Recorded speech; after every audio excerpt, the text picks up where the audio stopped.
All righty. Welcome to our October Let's Talk Drones. Happy Halloween to everyone.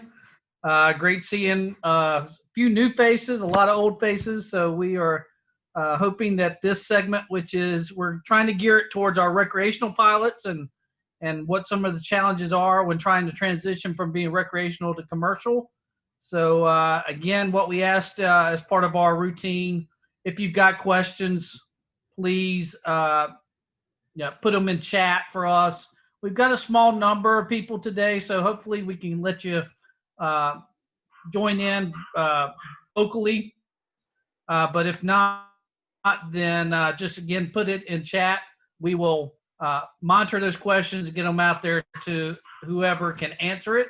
Variety of individuals with a lot of experience here, and so we'll kick it off now to Darshan. Thanks, Bill. So, first of all, happy Halloween in advance to everyone. I hope everyone has their costumes and some plan for tomorrow. I know it's not the best place to hang out the night on a Friday evening here, but we got a good turnaround, 18 for now, and I see 56 registrations right now. So we are going to see people joining in and out. But that's the beauty of this is it's an informal chat room where we want to talk about various topics and want to hear you out, answer your questions and basically stay current with every month what's happening with the drone industry. So uh, we are AUVS in North Carolina, and for those who are joining us for the first time, um, we have been in existence for over a year. We started officially last August, and we have grown, in numbers. Our committee has grown. Some of the folks are there today, but as they speak, you will know more about them. But at most, so I'm the president of the chapter. We have Riley Beeman, who is the vice president. We have Bill Lewis right here. We have Paul Rossi. We have uh, Ashley Felton, Justin Hollinghead, uh, Zia Durrani, and we have Nicole. And this is our committee, but we also have interns uh, that are part of it. So Dinesh and Abhishek are two of our interns.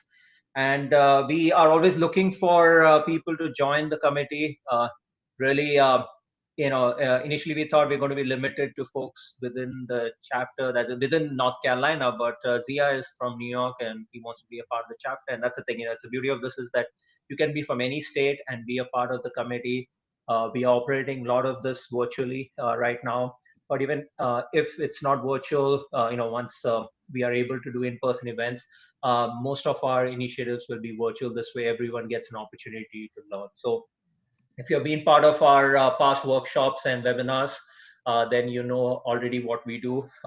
If not, follow us on social media, both Facebook and LinkedIn, and you'll see what events we do and what initiatives we are up to.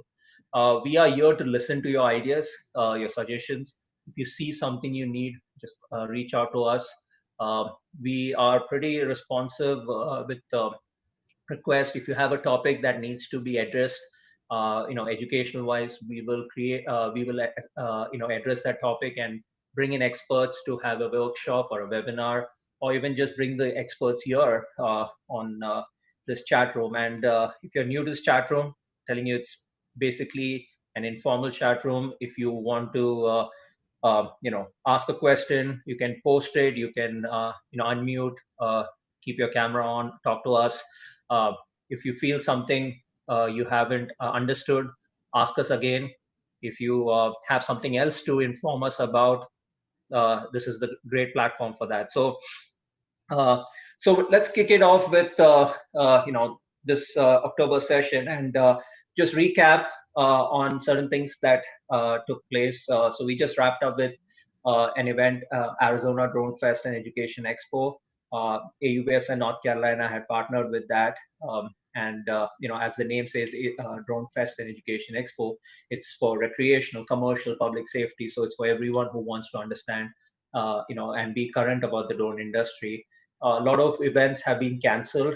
Many commercial events and national events have gone virtual. So and there's cost involved in that, and also the this event which we just wrapped up with was practically low cost to free registrations, and we are going to try and partner with other states and other initiatives like this to drive more events that can educate you. Just this morning, we launched a promo video for a new initiative, Beyond Unmanned. That's basically to promote education and outreach, not just nationally, now globally. Why we mention globally is because we want you to know what's happening in other countries, and we want to know what's happening in other countries. So it's important for us to make sure that we are current with the drone industry, and the drone industry is not just United States but the world. So a lot of good is happening. A lot of companies are trying to set shop in US. A lot of US companies want to find business in other countries. So this is going to be an initiative that connects the world. And Beyond Unmanned is launching a YouTube channel. So the YouTube channel. So if you search us on YouTube, we'll get the link, and we'll play the promo at some point here. But if you haven't seen, just visit our social media, and you'll get more information. And we'll reveal as time goes. The YouTube channel will be live November. So it's already live, but we'll have the first set of videos coming in during the Drone Safety Awareness Week. We'll talk about the Drone Safety Awareness Week also during this session, but November 16 to 22nd, do go to the YouTube channel, like and subscribe to the channel. And on November 16, we are going to have some interesting videos and stuff. But this channel is going to have a lot of interesting stuff from global panels. We'll have expert panels from people from around the world sitting and talking about topics. We'll have technology, software demonstrations, product reviews, regulatory updates, global news. Then we'll have initiatives like STEM, Women in Drones. So a lot of things is going to happen in that YouTube channel. And the beauty of YouTube is that it's free, and we want you. So Nicole just shared the link. If you get a chance, just look at it. It's a 1-minute video. But as I mentioned, the beauty about YouTube is it's free, and you're able to stay connected with what's going on. And that's the thing. End of the day, education needs to be standardized, and if we add a dollar amount with it, it's going to be difficult for us to all be educated. So we're trying to keep the cost to minimum to none, to basically zero, and that's how we're trying to do it through YouTube. If anyone's interested to collaborate, partner with us, let us know, because we are hoping industry comes together to sponsor these initiatives so that it can be free for the attendees. So if you're part of any companies, if your companies want to partner on this, reach out to us. And then Beyond Unmanned is going to grow into a lot more events, workshops, webinars. But the thing about that will be is we're going to try and keep the cost to zero, and that's the main focus there. So as we grow, we want everyone to be a part of these initiatives. So that's like a recap of some of the stuff that happened just today morning or this noon. The folks who are following the integration pilot program, a news update is that the IPP has come to an end officially, but they have moved towards the next initiative that's called Beyond. So out of the 9 IPP states that were basically part of the IPP, 8 have decided to continue and continue the initiatives they're doing under the new name that's Beyond, and that's caused certain focus like Beyond Visual Site Operations and everything. Great question. So what is IPP? And we'll give that information soon. So okay, let's start it out. So this will be better to get that information. So the IPP is Integration Pilot Program. And it was announced. So during December of 2017, President Trump announced the Integration Pilot Program, UASIPP. That's the full abbreviation. And this was a collaboration between FAA, USDOT, and the White House. So part of this initiative, they wanted to focus on 3 things. One is innovative technologies, how to bring innovative technologies into the United States. Second is how state and local government can work with FAA to regulate the airspace. Even tribal government is part of that. And third is how these initiatives can drive the future industry, so that if companies like UPS, Matanet, and all can do drone delivery, how can anyone else be able to do it also? So it helps us.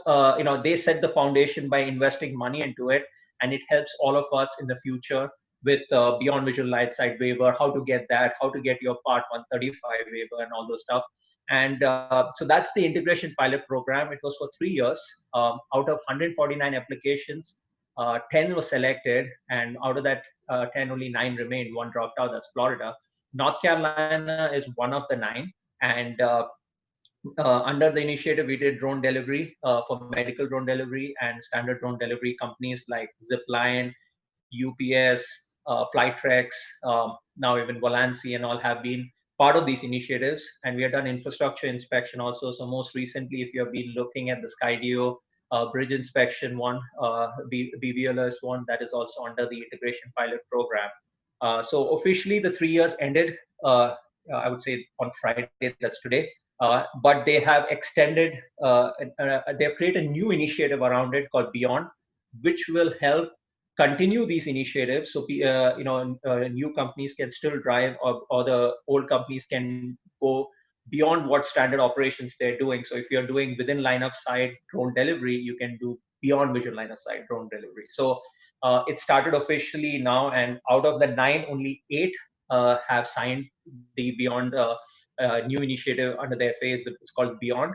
So that officially starts, I think, from Monday, and North Carolina is again part of it. So congratulations, North Carolina, and all the other states that are part of it. We're going to see a lot of exciting things happening under the IPP. So we saw a lot of things happening under the IPP. Now we're going to see a lot happening under Beyond. So that's the UAS IPP. So the official news was today, and congratulations from all of us. So as we go ahead, I already saw one question. Let me see if that is something we can answer now. Insurance shopping. Has anyone found an economical insurance provider that is legit, not looking for flight by flight?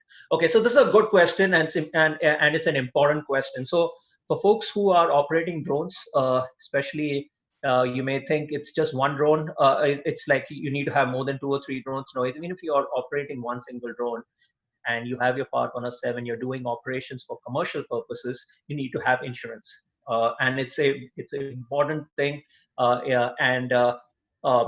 I myself, I don't do a lot of drone operations where I need insurance, so flight operations. So Jeremy, would you want to answer the question about insurance? What are some solutions? What are some options? For us, what we've done, we've just added a rider onto our solution, but I do have some friends who do some flying commercially, and they've even gotten somewhere they've gotten, and I don't remember the names of the companies because we don't use them, but I know they've got a company they work with where they get flight insurance per flight rather than like a rider or something that goes on for the whole year. So they're only getting insurance as they're flying. So it depends. If you're not flying that often, that could be a very good option.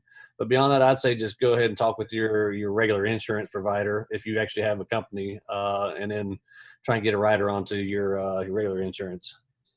Yeah, that's true. Some of the regular companies do provide. Bill, do you have any company names that? Well, I know that State Farm offers it, and what you've got to be very careful is whether or not you're doing it for commercial purposes or recreational purposes. So if you are a recreational flyer, you can get a rider for on homeowners, but be very, very careful because again, the insurance companies can be very finicky when you have to, file a claim. And if it's on your homeowners, then it might be something that extends your homeowners cost year after year. But from a recreational standpoint, I know that is an option. I think we've got a couple other people raising hands. Jake, go ahead. Yeah, I know a little about this only because I am an AMA member and a commercial pilot, and we have this discussion all the time. But what I've learned on the hobby side, because I think we're talking recreational and 107 today, correct? Yeah. Right. So on the hobby side, AMA insurance, you pay $58, you get their magazine, it's secondary insurance. That's what it is. You need primary insurance to really be covered. So Bill, I think that's something you were alluding to, homeowners, this or that, but you got to check. You really got to check if your homeowners are going to cover your hobby. So it's something that's really important. I think is if there's any other hobbyist here, my question is, does AMA offer a primary insurance? I'm not sure if they do or they don't. But the real scary thing, if you think you're covered by the AMA, you're not. That's what's scary about that. Yeah, I've got a couple things to add to that, Jack, and to Bill's comments. State Farm, at least in Illinois, will not cover drones. Okay, it is very sporadic with State Farm. I've had long conversations with State Farm about that because they cover everything else, but they won't cover my drone company. I happen to be with Global Aviation, is the company that insures me, and sometimes I feel I'm not getting the best rates. In terms of AMA, they do have a commercial program that is separate from the recreational side. The problem with it is that it is a pilot by pilot program. The coverage that I get from Global Aviation, I can continue to add pilots to my insurance without having to pay more premiums as long as they meet certain criteria. So, I looked at that this year and said, gee, can I cut some of my insurance rates this year? And unfortunately, I have some visual observers that I use, and eventually I'd like to switch them over to doing some of the piloting tasks. If I do that, then I have to pay another round for AMA. They have to be AMA members. It's that whole string of things with AMA to be able to use their insurance. So I would say, being that we're recreational, NCAA, UVSI, you mentioned in Illinois, in the state of North Carolina, farm bureaus will offer drone insurance. You don't have to have an existing policy, but it's not going to cover recreational flights. And you're going to have the drone, something to show them. So if it's stolen, it's not covered. If you sink it in the bottom of the lake, you're not going to get anything back. As a recreational user, is insurance required? No. And I think we're talking whole coverage here. So coverage for our drone versus liability coverage if we're to do something, something were to happen as we are piloting. If you're operating DJI aircraft, DJI offers some pretty awesome, product coverage as far as care and care refresh, to where it doesn't matter who's flying the drone. It doesn't matter if it was a commercial or recreational operation. It doesn't matter if you drop the drone on the ground or how that damage was caused. They're going to, for a pretty inexpensive price, replace your unit, which is pretty great. Yeah, Paul, I'm basically staying on the liability side. I'm not even going to the hull insurance side of the equation. Well, Hey, I Ron, there's just want to bring something, back up. else. Hold on, Bill, because I just Yeah, want go to add to this last thing. I'm in the Whitman Flyers or Bethpage Flyers. There's a number on Long Island. There were a number. We're getting a smaller group whole. In other words, there are some AMA members that don't have clubs anymore. Clubs are actually being taken away, and they're coming to us. And what we've done in the Bethpage Flyers, since I think we have about 165 members in that area, Bethpage Flyers bought the insurance for us. So when we're flying on our fields, our AMA fields that are sanctioned with AMA and that are under AMA, the primary insurance is bought by the club. So I always say to recreational users that I said, go find a hobby, a recreational club, make sure they cover you on the primary insurance, and AMA will cover the rest. And that's what I learned being a modelist on Long Island, and with our chapter here. Yeah, So I have a just wanna question. go back Yeah, Bill, from- go ahead. Yeah, from the recreational standpoint, I'm talking about the damage to the drone. I'm not talking about any other liability, and that's generally a homeowner's covered item. If my bicycle got crashed and wrecked, that's generally covered under homeowners. I actually have mine under nationwide, so I've actually have it line item just like my wife's diamond ring. So, it's one of those things that, hey, I told my agent, this is what I have. But you informed all of us you have a diamond ring now. Yeah. I gotta get that diamond ring, man. Ooh, man, I gotta put the ring on Yeah, the finger. that's the best way of putting it. My wife has a diamond ring. It's like, good, let's start this conversation this way. Yeah. And and it's I think my premium is like $2.38 a month. So it's small because of the value of the drone that I have. That's my personal recreational drone. So again, really more importantly, check with your agent, see what options are out there with what you've got. But again, the risk of filing a claim is also may hamper what's going to be your premium in the long run. So. So I have two questions on that. So one thing is so insurance. So first, let me just answer some of the questions that came up before I ask the question. So is this only for commercial flying? So yes, most of the stuff that we talk about is commercial, but also for recreational you can get. Would insurance per flight be worth it if you're planning on doing simple real estate photo jobs? So those who are doing real estate, no. So Paul, can you explain why and about that a little bit? I would say no, unless you're moving into more expensive equipment or your margins, the properties that you're operating around are higher dollar value.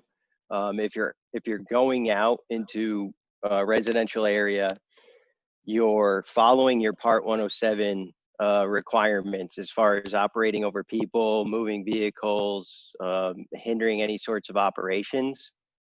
I don't see the need there. And then the cost when you're working with a company like Global Aerospace and trying to figure out how many pilots do you have and them understanding your operation, that's going to be a huge challenge. So you have to operate safely, and you have to know your area and kind of know what you're doing if you're getting started out. So I can only imagine that person's like just got a drone, $1,500, and they're going out charging $150, $100 to snap some photos. So that would be. I would say to Paul's point, it really depends on whether you're going more for that liability or for the equipment coverage. I think there's two different conversations we're really having here. And Paul's totally right when you're talking about the equipment, but when you get to liability, I think that you might want some liability just as a CYA. So the cost though, because I've tried to go after general liability insurance for a drone that's in the air, and unless someone else on here is having better so this is the price that I got. I got a price on all this. Global Aerospace was $800 for my Phantom 4. That's a stock Phantom 4. Okay, $800 for that. $1 million worth of insurance. If I needed more, I can have a rider for those weeks that I need it more if the client needs more than $1 million. So you can always pay up. The other two, my general liability and E&O, because we got to think about E&O as well, errors and omissions within contracts. And that fell, do the math, the whole thing cost me $2,500 a year. So less 800. So there you go, do that math. And it cost me in New York, believe it or not, $2,500 to fly with E&O, $1 million worth of drone insurance on a Phantom 4, which had hull coverage. Okay, which had hull coverage and general liability. Now, depending on who, and as Jeremy said, the liabilities, you've got to go out with liability. $800. How much is that? $800 what? It was $800 was just a year. Yeah, that's what I got for a Phantom 4 from Global Aerospace. $800.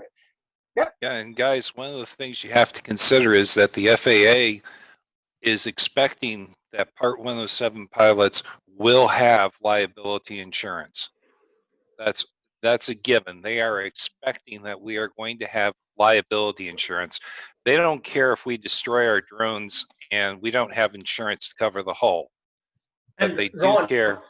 And they Ron, do it's care. not just the FAA part of it. I'll say that even if you're working for certain, Absolutely, companies, Darshan. that is a requirement.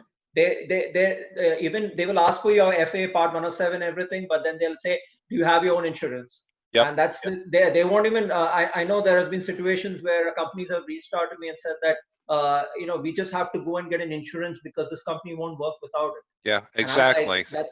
So that's the best practice. that's the whole point. I mean, you have to have some liability insurance, and whether you do the flight by flight, where you say basically, okay, just starting out, gonna have to do the flight by flight, and you insure it that way, or you do it some other way, such as getting a full year policy. You have to have some type of liability insurance if you're doing Part 107. Makes sense. Is And the has anyone, recommendation? Is the so- recommendation? You don't have to, Yeah, in the FAA. yeah, it's they recommend it. the FAA is looking at responsibility, Mhm. not liability. So when something happens, they're delegating who is responsible. Civil, criminal, they'll get into who is liable and what you owe and things like that. What I'm curious is the I just drew a blank, but as far Think as about the it. Well, so one question I have here is Wayne, you mentioned about Skywatch, and then even Tom mentioned about Skywatch. Has anyone used Skywatch, and what's their thought about? Because Tom mentioned here, Skywatch.ai has a lot of options for both comprehensive and liability. And I did want to ask, I remember what it was. It was $800. What area are you operating in? Are you restricted to Class G airspace? Who are you talking? You talking me? Jay, to Yes. No. I just have to make sure that I have the authorizations, and that's with the FAA. I can fly anywhere with that. Paul, to answer your question, from what I've heard, as long as you're flying under your Part 107, Right. Then I don't think they care where you're flying, as long as you're flying legally, if that makes sense. Correct. Okay. I'll have to The other circle back thing- because the I had other thing- issues. I had some issues being near Class C and then also I think certain the companies airspace I'm open. may have added that as their clause. What I did notice, Starshot, and verify, because right now I had to cut back a bit, that if you get closer, like I had one in Port Washington, and as I got away from Port, I was in G airspace, but as I got closer to their flight line to LaGuardia, still in G airspace, the price went from $25 an hour, for 4 hours, to $63. They vary. They vary their pricing They do based vary on their location prices. to air traffic. You better be, before you quote, especially there are people in here that are quoting low numbers and they want to get insurance, they might be paying all their money to verify and not making a dime. So they got to be very, very careful on what's going on here. So I would say, like, folks. But Darshan, one other Yeah. point, please. Yeah, go ahead. There's one little caveat that we didn't cover. If we're subcontracted, if we're subcontracted and we got the contractor selling drones, they have to be insured too. That's a little known secret out there, that if my friend, who says, yeah, John, go ahead, I need you to fly. I have to say, are you covered? And most of them say, no, you're the one that's covered. And I go, if something happens, it's the sue. I call it since I'm from New York, the sue line. Who's going to get sued first? Who's going to get sued last? And that is a big thing up here in New York. We're sue crazy. There's lawyers, they're suing everybody. Yeah, I'm sure. And that's why I recommend to my contractors, please be insured. So has anyone used Skywatch? Would like to know anything about Skywatch, because it's mentioned about here. So Declan has put out a question, and I think this is a question for a lot of folks who have just got their Part 107 and starting their business. What advice can you give them for, as we want to move to other topics, what advice would you give for some good insurance that are at a very reasonable price if you're just starting out? Did we switch to insurance, by the way, and out of recreational for this week? Because I'm at a loss. I'm hoping that this topic is going to drive some insurance companies to. And if we talk insurance, I know Mark Groh joined us, who's a FPV guy, manned aircraft pilot, and he's the FPV racing. I know he's definitely familiar with insurance on the FPV side, so maybe at some point after. Sure, yeah, absolutely, and that's the thing. Maybe we, as AUVS, we can talk to some insurance companies. We can reach out to headquarters and find out a bunch of companies that are members of the of AUVS and see what discounted price or offers can we bring out. and I don't want to drive any recreational users that are watching and are listening to this heated, this fun-filled insurance topic. Don't feel that to go out.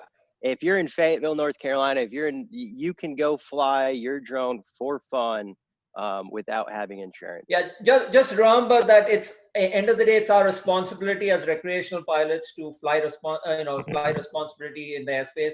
Insurance is a discussion because eventually you would want, if you're looking into getting into operations, into commercial operations, it's good to learn all this information early on, because let me tell you, a lot of us who are here have learned through no information and learned through lessons. Because when we were getting our license and stuff and just started out years back, there was no guidance, no information, and we would be calling 10, 20 insurance companies asking them, do you provide insurance? Half of them would be like, drones. They're not even, they're like, no, we don't even know about it. But you call the same agency to someone else is like, yeah, drones we do offer. And I'm like, that person said no. So it was an industry which a lot of confusion happens. But also just think the point, we're talking about just pure commercial. I know that when you're in public safety and your state, the insurance are different. Riley, what insurance do y'all use for your drones? We have a state drones? insurance that state institution like Bill can talk about we use it all. It's all the same across the board for state institutions. Yeah, it's through the North Carolina Fire Marshal's Office, Department of Insurance, and it's $1 million policy, and it's $50 per aircraft. Pilots are not counted, so whoever is a qualified pilot falls under that. So it's very cheap, and any public agency who is considered a North Carolina governmental entity can qualify for that. So if you've got some stretch And it's there, across the state. yeah. It's for any Across the state, so- right? It's for any state. They have their own solutions. Well, that's a good question. I don't know what the other states are, but North Carolina does have that, and I think that they were actually looking at upping the policy value to $5 million, and I think the price that they were quoting was about $75, so it would go up if you needed that much. And understand, if you are going to be operating commercially on some of government properties, I'll take, for instance, I was doing a flight at East Carolina University. They required a $3 million policy. So who you're operating under and around, they may have requirements that you have to follow in terms of their insurance policy. Particularly if you're doing a construction site, those type things, they may tell you must have a minimum value in order to operate or perform work in that area. So keep that in mind. Ask that question if you're not certain. They may not realize they need to tell you that. So if you're trying to do it commercially. So that's the thing. It's like those who are moving from recreational commercial, get all your information early on. There are groups like this. There are other organizations. Maybe if you're not part of North Carolina, other states that can give you information. You can reach out to public safety agencies nearby, some who have drone programs. They may be able to give you guidance. But get your facts right. Do not just listen to one person or something. Find out from a couple of people. Sometimes you can save money taking by talking to 2-3 people, and so just make sure you have the information. And I pulled out something online which is just informative. So it's what's the difference between recreational and not recreational. So recreational is flying a model aircraft at the local model aircraft club, taking photographs with the model aircraft for personal use, using a model aircraft to move a box from point A to point without any kind of compensation, viewing a field to determine whether crops need water when they are grown for personal enjoyment. That's recreational. Not recreational is receiving money for demonstrating aerobatics with the model aircraft. A realtor using a model aircraft to photograph a property that he is trying to sell and using the photos in the property's real estate listing. A person photographing a property or event and selling the photos to someone else. Those are non-recreational. Delivering packages to people for a fee, not recreational. determining whether crops need to be watered that are grown as part of a commercial farming operation, not recreational. So, this has been a certain question a lot of people have asked is, am I doing a commercial operation? Am I not? So Racing your FPV drone in a tournament and winning money. Yep, you gotta be. You have to be. What is it? Well, this is the way I understand it, okay? And I've been doing this now for 3 years, and I've talked to a lot of insurance people.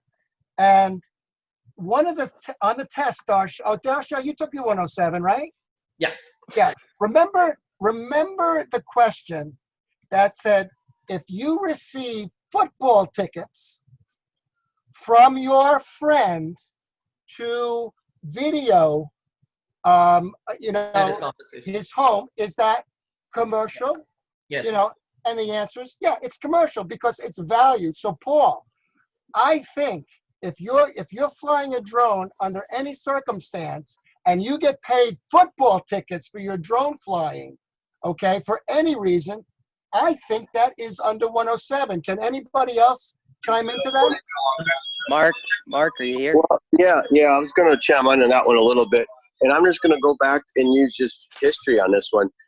There's been model aviation contests since model aviation was born, all the way back into Chuck Yeager days and Burt Rutan when they were like 12 years old flying their little control line in a circle, and he figured out how to find the backside of the power curve. So, and this has never come up. So I think that we're flying in, the AMA competitions, the drone races that we're having now nationally, I'm not a lawyer, but I would say that it would not be considered commercial in the sense that you're talking about, because there's just the past history of it. It's never been commercial. So would that be a really gray hard. area according to you? Say again? So would that be a gray area that everything has a gray area that you can? Yes, I think it's a very gray area because technically they're getting, especially like the top pilots, you're going to get paid from your sponsors, right? So you're going to receive a free product to go to an event, your motors, your radio, a shirt, lodging. So you are now getting paid to fly a drone. That's right. At a race. Is that, do you need a Part 107 for that? That's a very unclear, and it's never really been answered directly, I don't think. And the other thing too is enforcement. There's, I don't know how many AMA competitions every year that go on for this, all over the country. And there isn't any enforcement on it because nobody cares. Now, on the spin side of that, like this Sioux line, you were talking about that Sioux line. Let's say you're at a drone competition and you're racing your drone and you crash into somebody.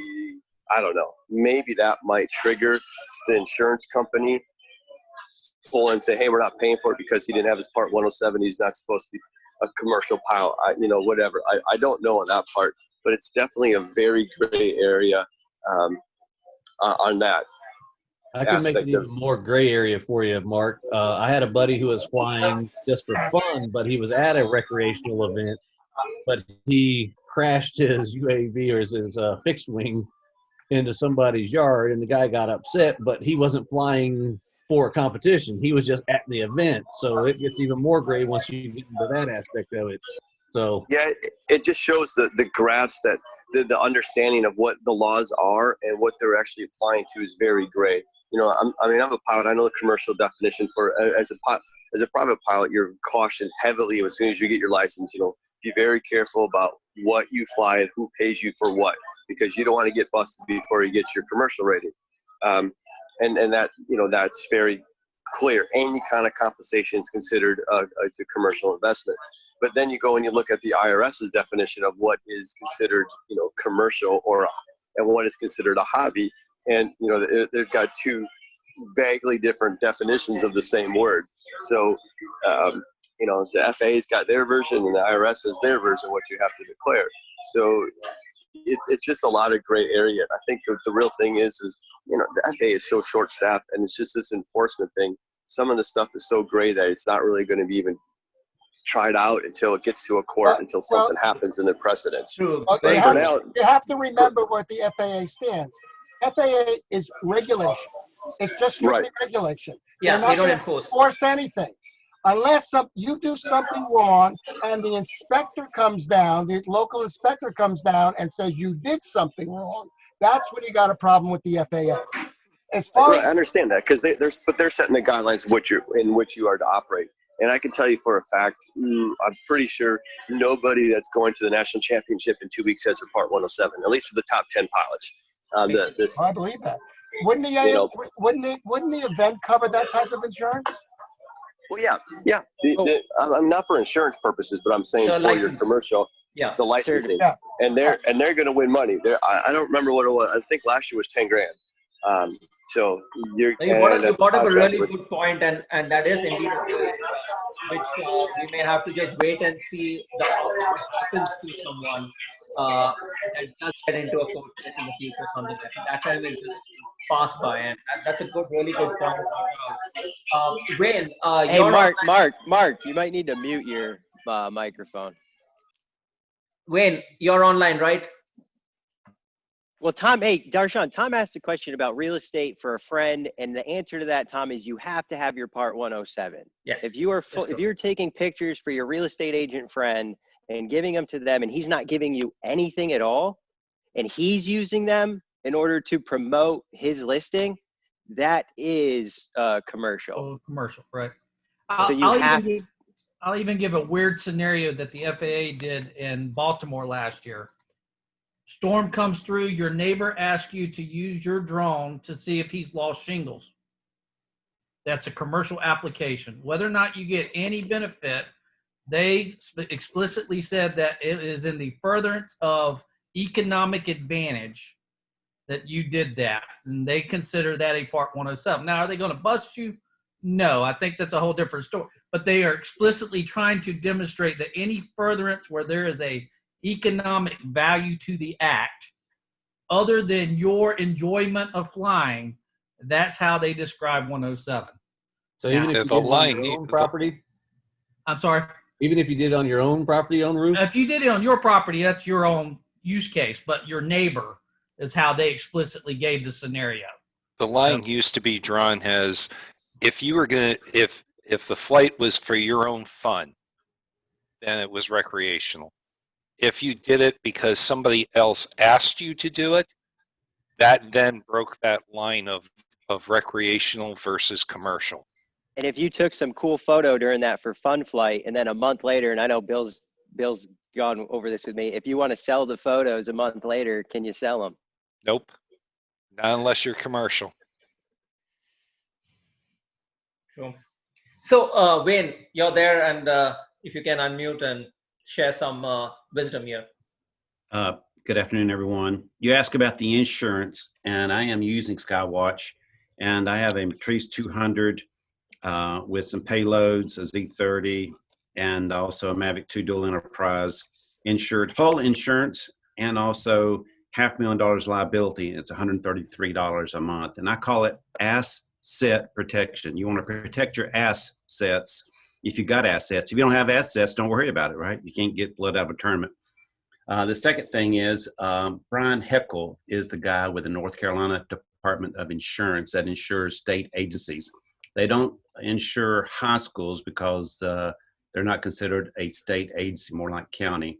But if you are a state agency, a community college, a jail, or prison that falls under state insurance, Brian Heckel is the guy to contact to get insured. And then the third thing on the for-profit, there was a Twitter guru that had like 100 million followers, and they were using a drone to be able just to fly content. They wasn't selling the content, but it was part of their YouTube video. And the FAA come back and said, you are flying a drone. You're getting sponsorships on this, so therefore you should be Part 107. Back to you, Darshan. That's good information. And so I have a question for folks who are using the new drones that are out there, like Skydios and what do you call Aerolus and all those things. Does the new insurance are they system agnostic? Because a lot of the folks that I've heard using insurance are DJI drones and maybe Uniques, but I haven't heard the new companies. what is there any some issues with that, with new technology out there, or is it same for everything? Anyone has anything on that? Because that's going to be a new question, a sure question in the future, because people are going to be getting different drones. So my guess is maybe because the S2 has these advanced capabilities, like it's not going to crash, it shouldn't be as much to insure, potentially. Potentially, maybe that's a question. I think in future we may have to ask IDEO, or maybe even like other companies. But at the same time, insurance companies, if you all are working out, if you all get any information, even if it's not this session, I'm saying like future sessions, do pass this information out to us, because it's good to know when you have the new drones that are out there. And we're talking about drones specifically, but how many of you all are aware about and this is what I know because I'm also a manned aircraft pilot.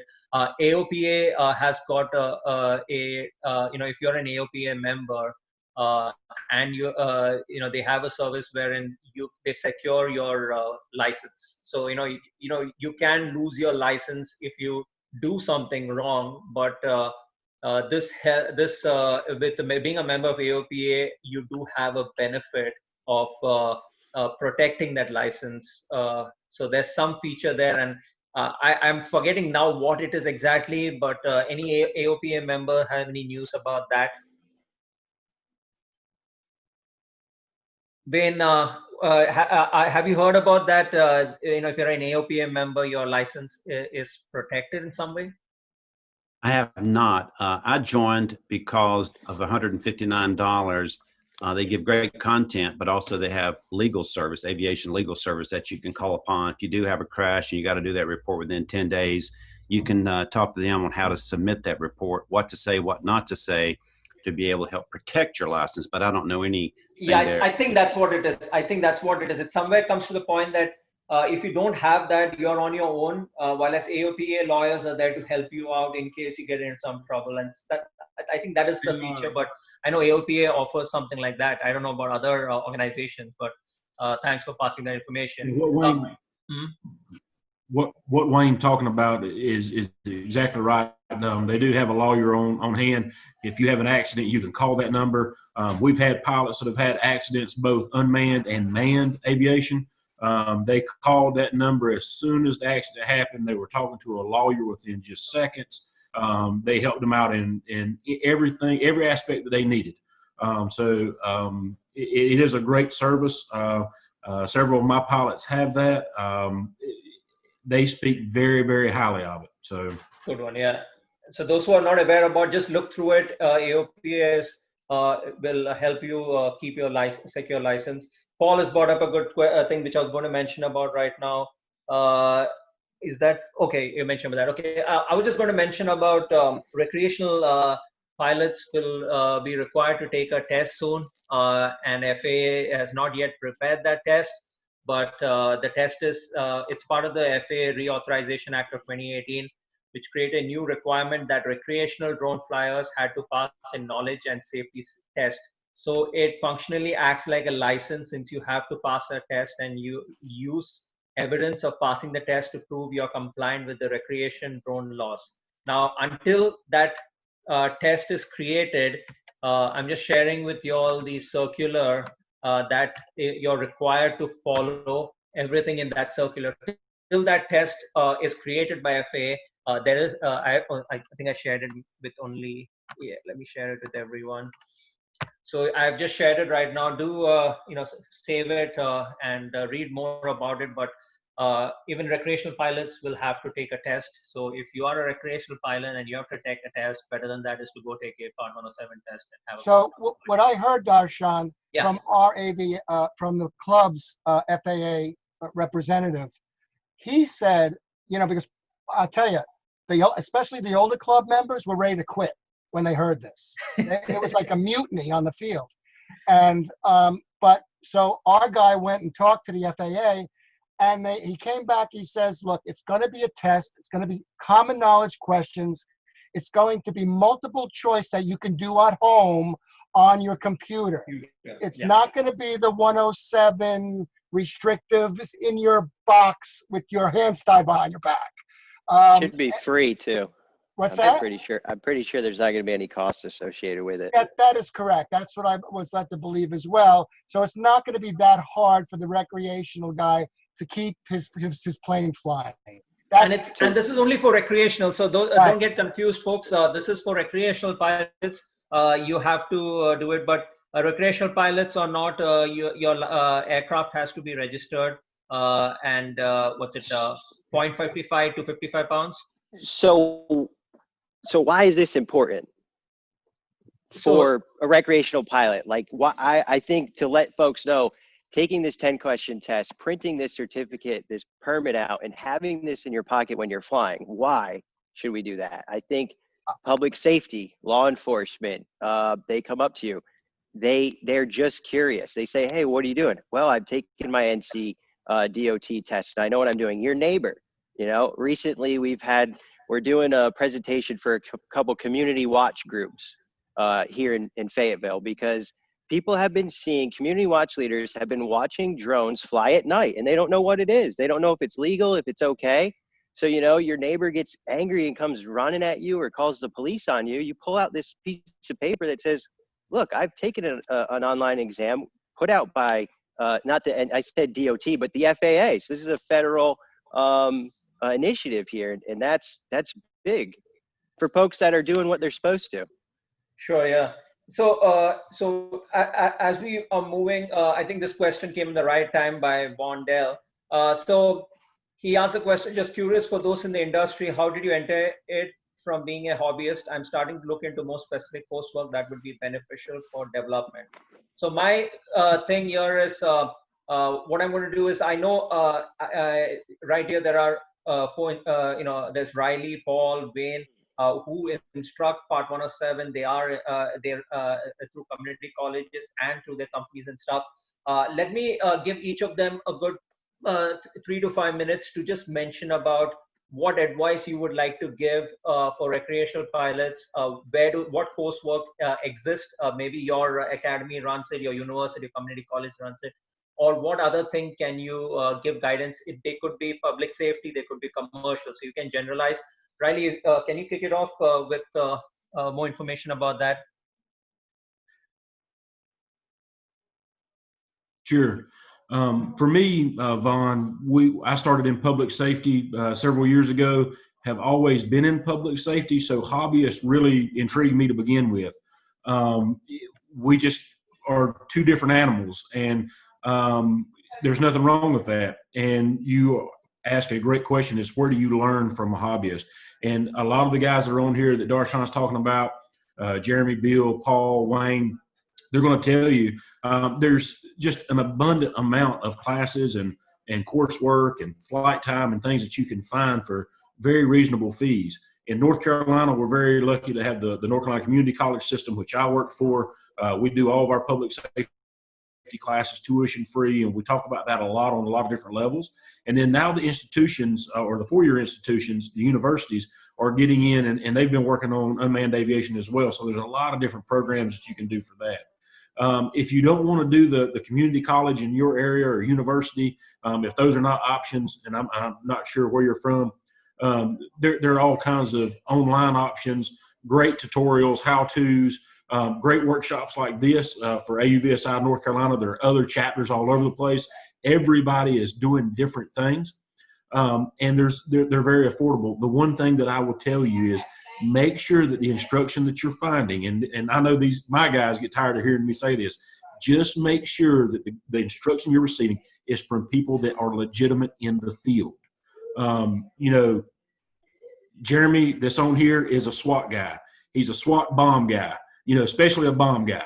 If we have questions, we travel all over the place with him. If we have a question on drones and, unmanned aviation and how that relates to a bomb, we ask Jeremy because he's the subject matter expert in it. So definitely go to that subject matter expert wherever you are and find somebody that's very reputable and go with that. And I don't want to steal a lot of thunder because I know everybody's got something to say on all these guys. All these guys you're fixing to hear from are a wealth of knowledge as instructors. They really are. I'm proud of them to work with them here in North Carolina. They do great work. They can offer you all kinds of information. Before we leave, we'll all put our email addresses on here. So if you want to reach out to any of us, we'll be more than happy to help you. Wayne, since you just finished a training class most recently, I would like you to talk more about it. And I know you are also working on some on the NIST training initiatives, and you did even indoor training most recently. So Wayne, can you just talk more about that? I think first of all, to get your Part 107, that's the key. If you're in public safety, I compare that to the first aid class, CPR class, as far as if you want to go start down to get a paramedic. It's the basic class. Once you finish the Part 107, you're still crawling. I mean, you still got so much to learn. And when I first got my Part 107, I was driving from Asheville down to Montgomery Community College, I think 4 hours one way to take a class and then 4 hours back. That's how important it was for me to get the knowledge. With Steve Rode taking the daylight waiver class to train the trainers. So you've got to be able to get out there and run the roads to get the information. The last 12 months in teaching the Part 107 classes, I'm just reiterating safety. A big part of the class is that you are a professional pilot. You got to take it, very serious, and where you're flying and the airspace you're flying and where you're flying and the hazards to be able to be safe. Because, one oops from a rookie out there flying could spell disaster for all of us. So, just make sure you're getting that safety and you're taking it very, very serious. But what Riley said, ditto. I'll jump in here because I think I read Von's question differently. How do you get into the industry? And I think, Von, one of the things is understand what your knowledge base is. Don't go out there and claim that you can do this or that and not really have experience in it. So I get a lot of people who want to go into real estate, but they're not really photographers. They've never been a photographer. So knowing how to capture the right image is important. So don't go claim that you can do inspections of water towers and roofs because you don't have the structural engineering background. So know what your area of expertise is that has nothing to do with the drone and figure out how to adapt the drone to enhance that. And that's how you're going to become a subject matter expert for it. And so I think that's in terms of breaking through the industry, that's what I think you need to go into. Now, that doesn't mean you can't learn and become a mapper and learn surveying, but understand that don't do it from a prospect of, I need to do it from a drone first. You need to be on the ground and understand what surveying is, what are, coordinate systems and map planes and things like that before you can really say that I can provide mapping and surveying options for clients. So I'll leave it at that.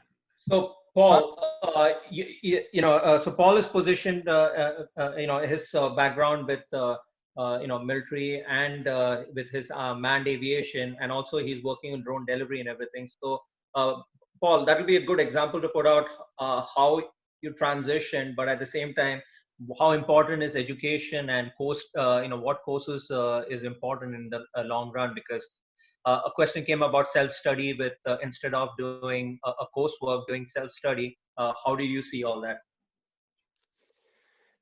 Okay, so your Part 107, I think you first look at it as, I'm a hobbyist, get my Part 107, I'm going to transition into commercial. Am I trying to be an operator with my Part 107? Do I want to be a full-time drone pilot? Or am I trying to use this Part 107 as a skill or an additional certification in order to get the project management position with a construction company?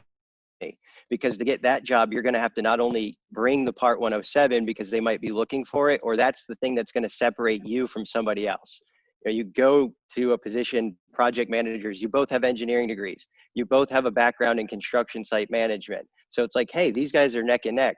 This guy's got a Part 107 and we have a regional office that does things with drones. So this individual has, stepped up in the list. So what is it that you're working in? Can a drone be an additional asset for you to make you more valuable for a future employer? Or are you trying to become a drone delivery pilot to where you want to be an operator of a drone, and it's not going to be so much as, well, how do drone deliveries work? Well, nobody knows. So what experience do you need then? You need a logbook, right? You need, when you go to an interview, you have a logbook, so you're logging your flights. It doesn't matter if they're commercial or recreational. Every time you put a drone up in the air, you're supposed to be, whether it's rec or commercial, you're following regulations. You're operating an unmanned vehicle. The drone doesn't know if this is commercial or recreational, and nothing around it knows that. So you log it, because folks are going to ask you, how much time do you have on these systems?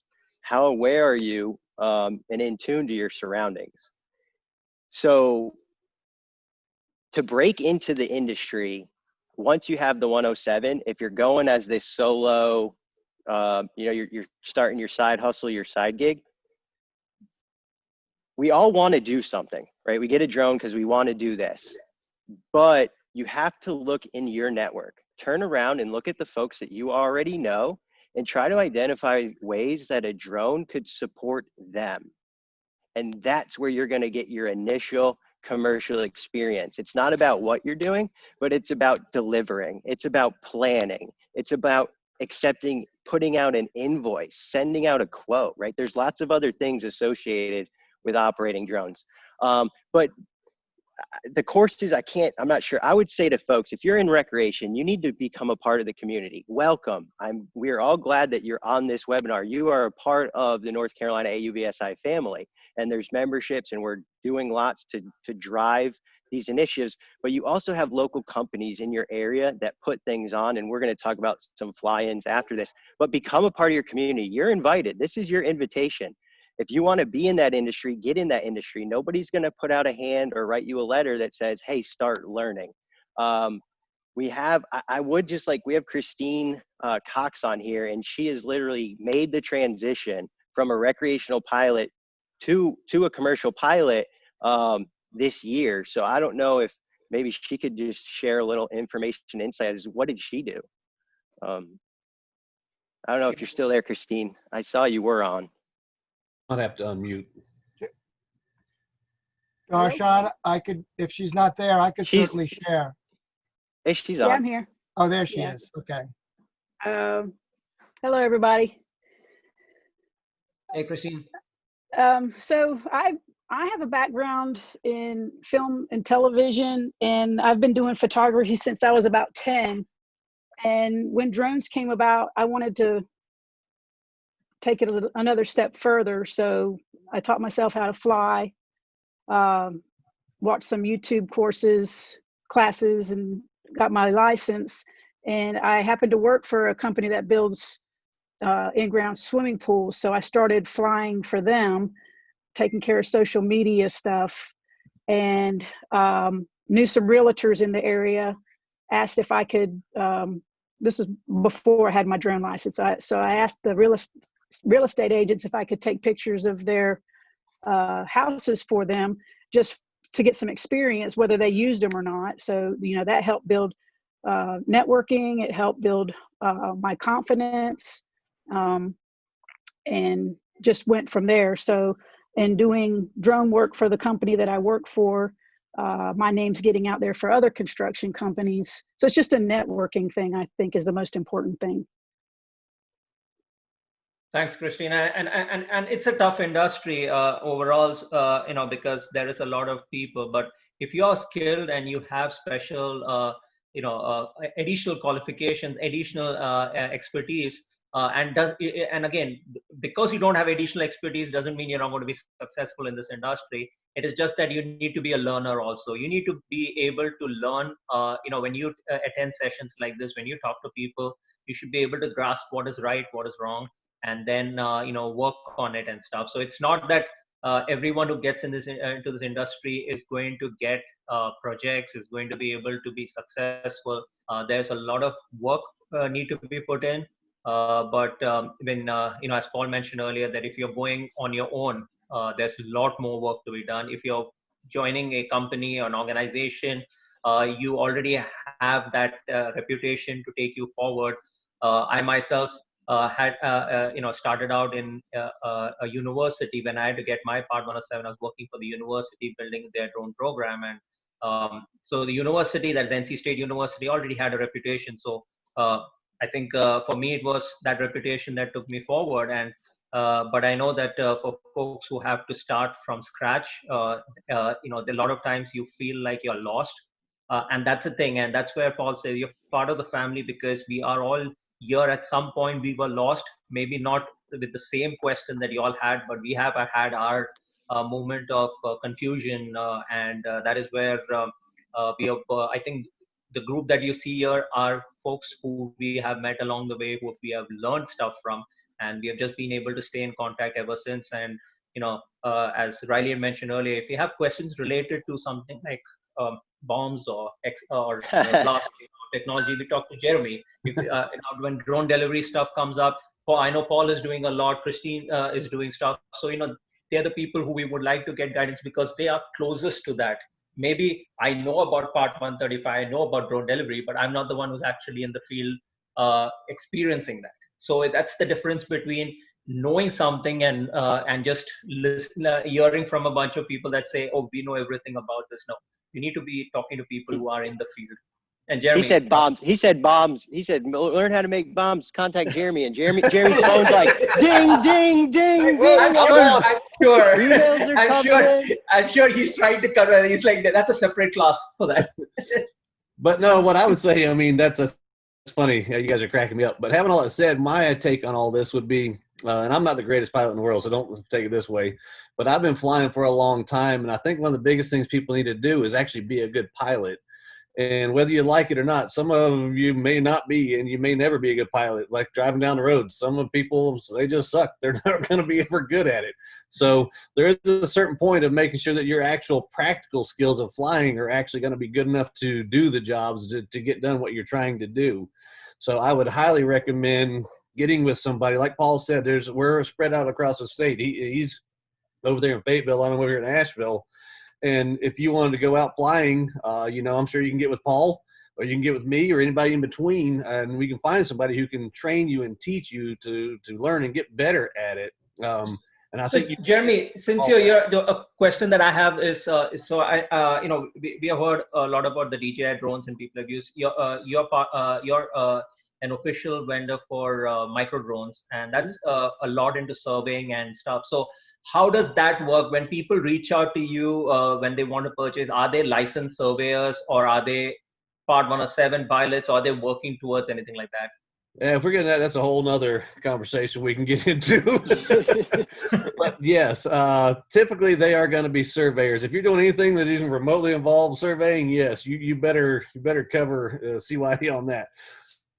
Can I add to what Jeremy's saying and what Riley mentioned in the beginning about the community colleges? There are lots. You look for someone local, and don't go with the first person. Look around, because when you go through training with Riley becomes your teacher for life. His students, and I think he would say this, his students can reach out to him with a question and he'll provide an answer, right? If you come through a 910 drones and you want to learn about drones and operating them for your business, and you come through our class, you got a question about, hey, how does this work, or how can you do that? That's the additional information and insight and advice that local person can provide. So connect locally. That's very important. Something to add here is Jeremy, go ahead. I was going to say, just actually echoing exactly what Paul's saying. I completely agree. Wayne and I are here in Asheville. We're all there. We team up, we partner together. And even if I don't know something, I may ask Dash, I may ask Paul, I may ask Riley, I may ask somebody, but we'll point you to the person who will be able to do that. I think that's a good thing about North Carolina. I've not seen in any other state, quite honestly, is that we all work together. And I personally, I don't know, I'm not saying about any other states in case anybody's tuning in and listening, but I think that we work better in that aspect than most other places that I've seen.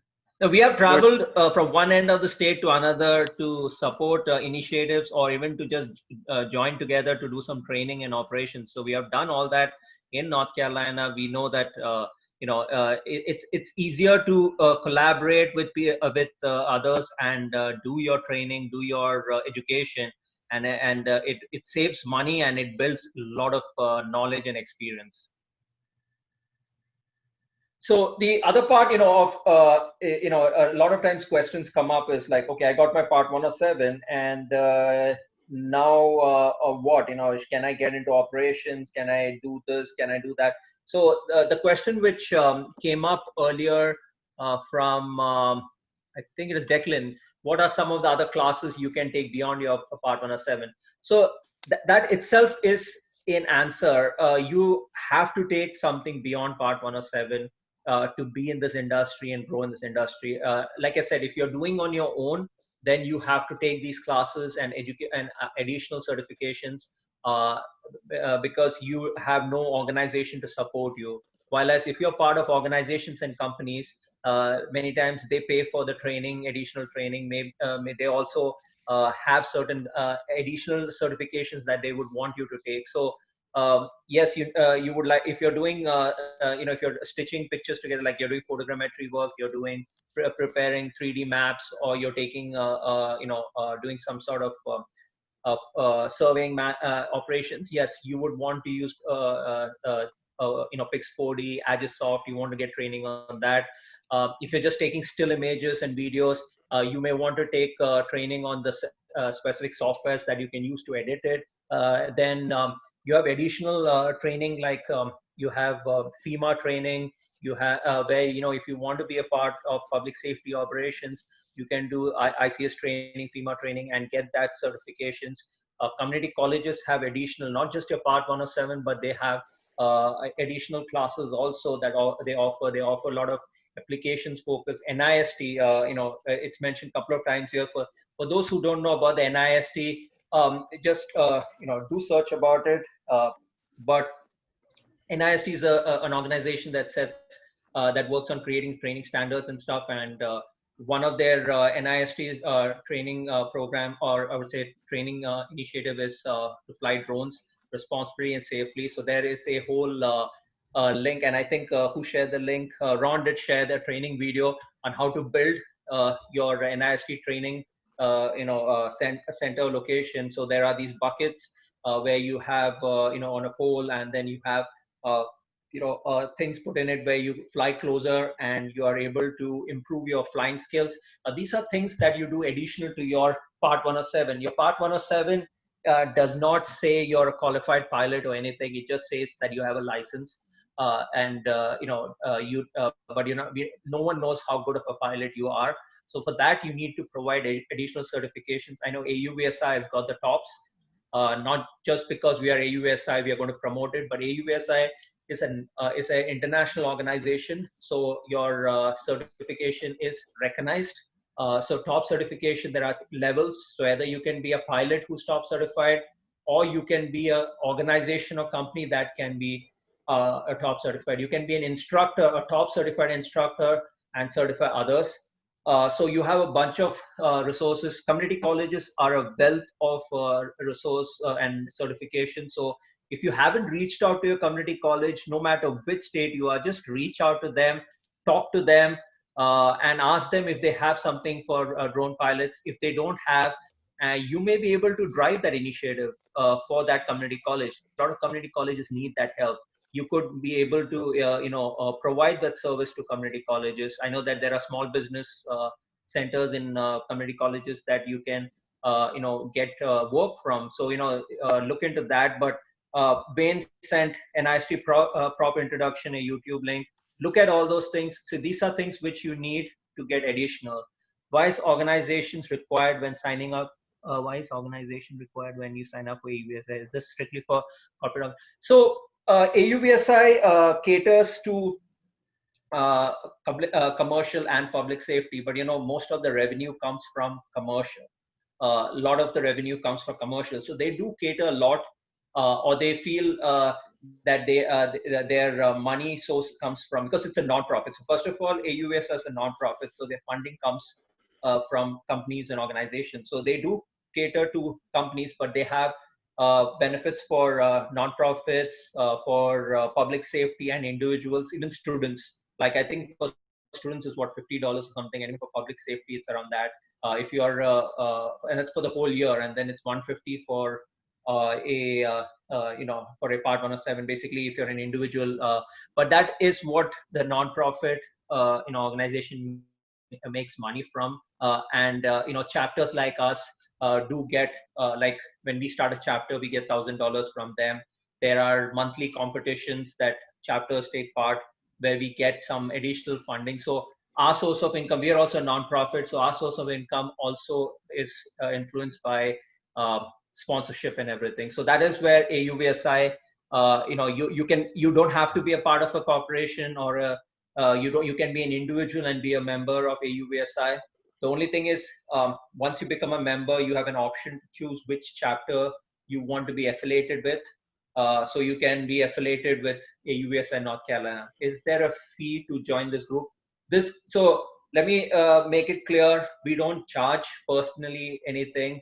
If you would like to become an AUVSI member, go to auvsi.org, become a member and select AUVSI North Carolina chapter, and now you become a member of our chapter. Now the benefits is the thing that you would, if you want, that is what you ought to look for. So as an AUVSI member, you get discounts, you get a lot of information about the industry, you get news, you get to take part in a lot of the events, and additional to that, a lot of discounts and things you get.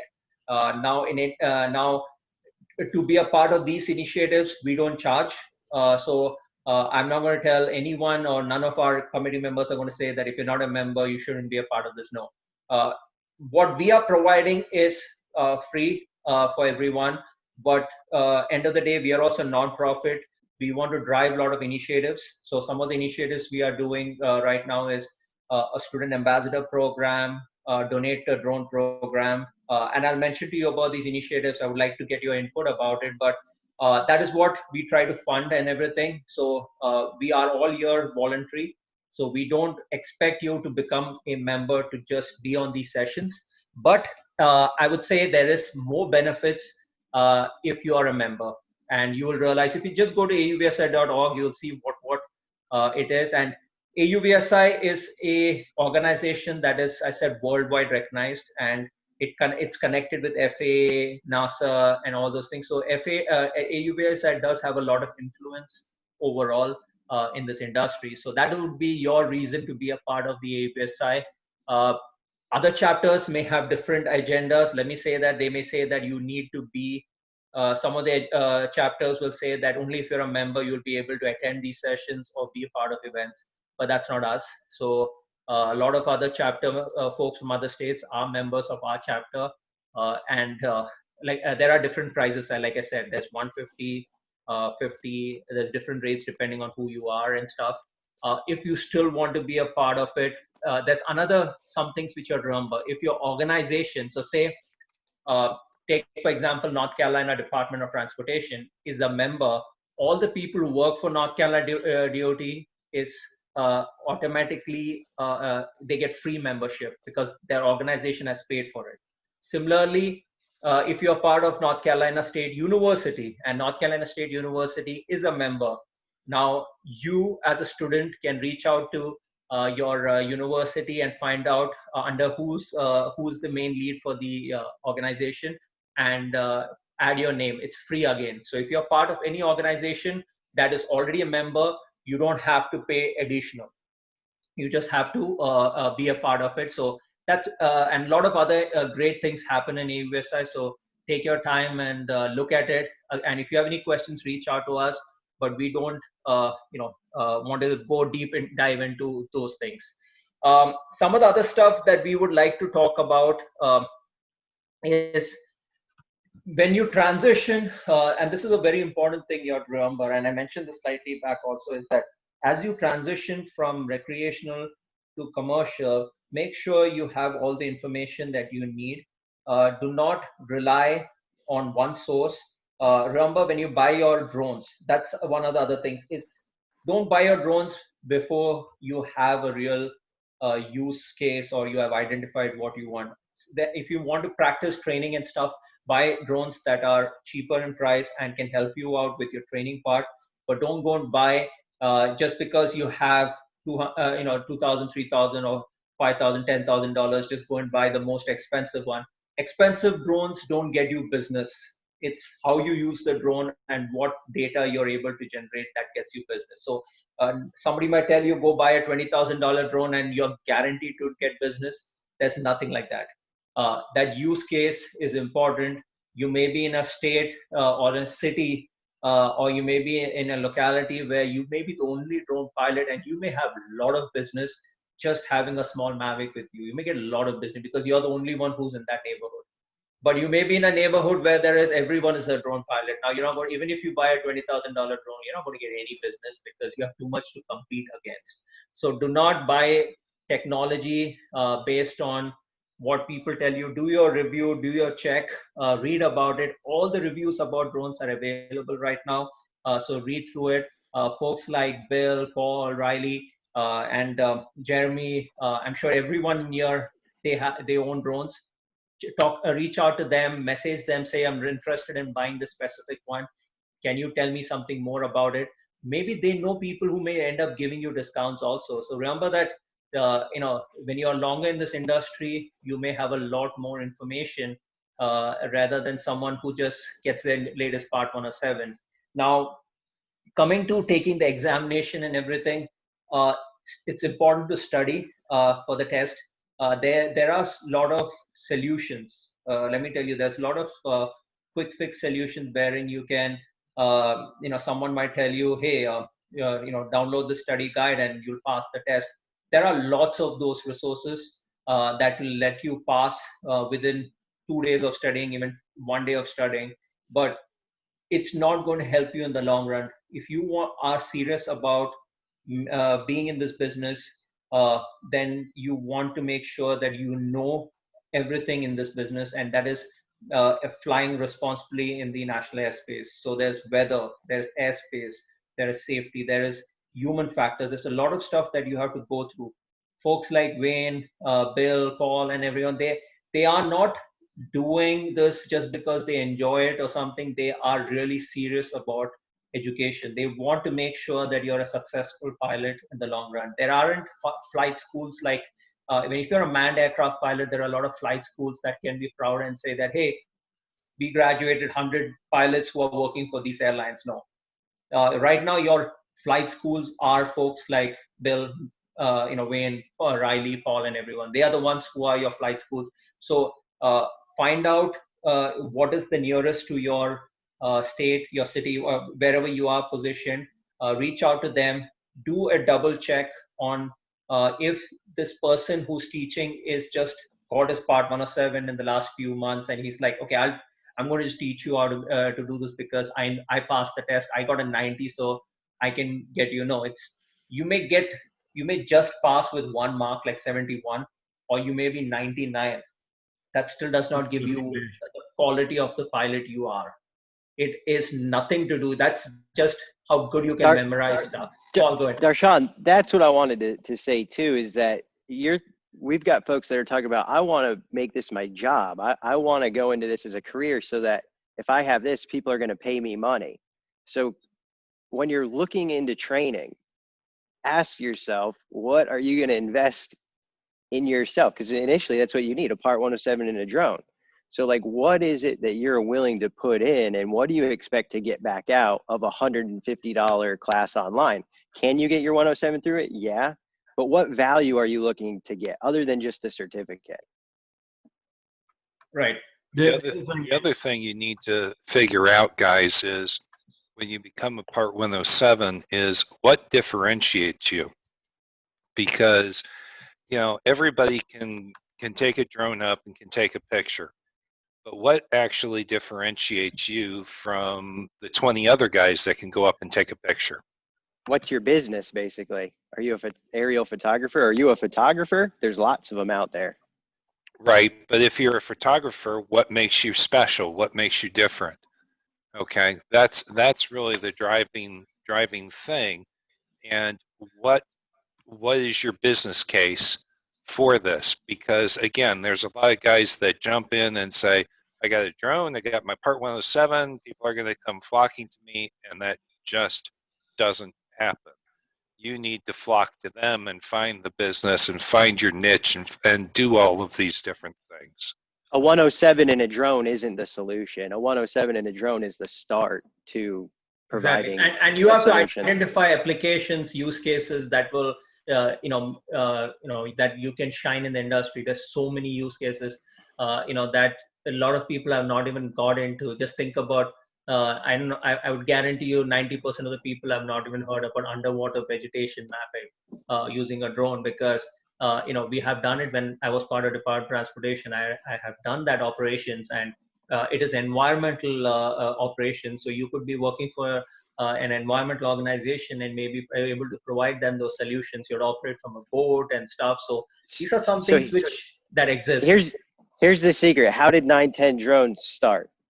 It was with a construction. It was with a home building company locally that was building 50 to 60 houses a year and had no idea what they were doing as far as marketing these houses. And they didn't really know what to do with the pictures. So we had to not just go fly the drone and take the pictures. We also had to take those pictures and figure a way to make them valuable to the client, because pictures dumped on a home builder is not valuable. But if you can take that solution a bit further, you can kind of create the foundation for your business. True. And what we're trying to tell you right now, in a nutshell, for everybody that's on here. And I don't like taking pictures of houses, by the way. That was the opportunity that presented itself. Yeah. Sorry, Ryan. And no, you're fine. And so what we're trying to tell everybody on here is, traveling around the world with Darshan, I had the opportunity to be on several panels, and I said this in a workshop. We may have been in Chicago. I'm not sure. We were on a big panel, and it's kind of stuck. So everybody always says this whenever we go anywhere. But your Part 107 is your license to learn. I've always said that. Your Part 107 is your license to learn. And here's two things. It's exactly what's being said on here. It's going past that 107. It's learning how to fly. It's putting yourself in uncomfortable situations. It's getting to know your equipment. It's getting to know your settings, all that. And it's practicing it all the time. So we've got several great 107 instructors on here. And yes, my guys teach 107, but I'd rather you take 107 from one of these guys, because what we focus on is the hands-on training. We want to put you in real-world scenarios for public safety. Now, the cool thing about us is you can be a civilian and take this class. You'll have to pay a fee. The public safety guys don't have to, but you guys can pay a fee and do it. The other thing is, go outside of the aviation. What we have found is we offer a lot of classes that we started seeing, guys don't know how to read a map. We're offering all kinds of stuff. So I do a lot with the military. So I've got my military instructors and my contractors are teaching mapping classes. They're teaching weather classes. They're teaching all kinds of stuff that we as unmanned pilots, we don't think about other than the 107. Just like Mr. Cohan and Ron and several of these guys have said on here. I mean, you can take the 107 and that's great, but unless you go, way past your 107, your 107 is just your driver's license. This is saying you're good to do this. You have got to go out and get your hands dirty and dive into whatever it is that's going to be your topic. Just like I think Ron said just a few minutes ago, what are you going to be known for? What is your passion? What are you wanting to drive for?